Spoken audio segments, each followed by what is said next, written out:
బాలకృష్ణ ఖండించాడా, ఖండించలేదా పక్కన పెట్టండి. ఎందుకంటే ది గ్రేట్ ఎన్టీ రామారావు వెన్నుపోటు పొడిస్తేనే వాళ్ళ నాన్న కోసం ఖండించాల. నాగదు ఖండిస్తాడా? మహిళ పైన దాడి జరిగితే ఖండించాలి కదా. అరే మహిళ గురించి ఏమన్నాడు ఆయన? ముద్దు పెట్టుకోవాలా, కడుపు చేయాలా? ఇంక ఎక్స్పెక్ట్ చేయగలవా ఆయన్ని? ఇంక ఎక్స్పెక్ట్ చేయగలవా అంతకంటే?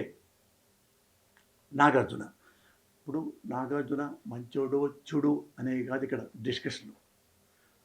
అన్నెసరీగా అకారణంగా ఒక అన్నెసరీ కామెంట్ వచ్చింది, అది రాకూడదు.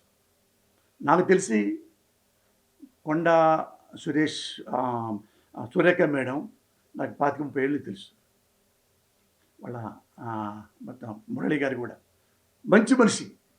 కొండా సురేఖ గారు రియల్లీ ఐమ్ టెల్లింగ్ యూ, చాలా హంబుల్గా ఎప్పుడు నవ్వుతూ ఉంటుంది, ఫ్రెండ్లీగా ఉంటుంది, చాలా మంచి ఆమె. మరి ఎందుకు నోరు జారిందో అది మేడమే ఆలోచించుకోవాలి. బట్ జారిన అన్బేరబుల్ కామెంట్, అది చాలా తప్పు. మేడం మీరంటే నాకు చాలా గౌరవం.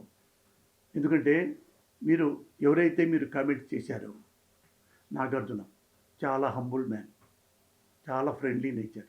నాకు 40 ఏళ్ళ నుంచి తెలుసు నాగార్జున గారు. ఎవ్వరికి హామ్ చేసే మనిషి కాదు. అలాంటి మంచి మనిషిని కామెంట్ చేయటం, అలాగే రకుల్ ప్రీత్ గురించి కామెంట్ చేయటం. ఆమెకి పెళ్ళయింది, పాపం పెళ్ళయింది, ఎక్కడో బొంబాయిలో ఉంటుంది.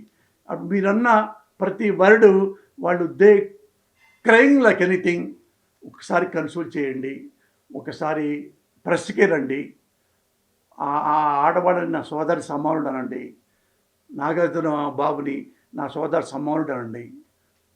సింప్లీ హంబుల్గా ఐఎమ్ సో సారీ నాగార్జున, ఆవేశంగా అన్నాను, అప్రయత్నంగా అన్నాను, ఐఎమ్ ఎక్స్ట్రీమ్లీ సారీ. ఒక్క మాట అనండి. యు ఆర్ గుడ్ లేడీ, నాకు తెలుసు, అందుకే మిమ్మల్ని రిక్వెస్ట్ చేస్తున్నాను.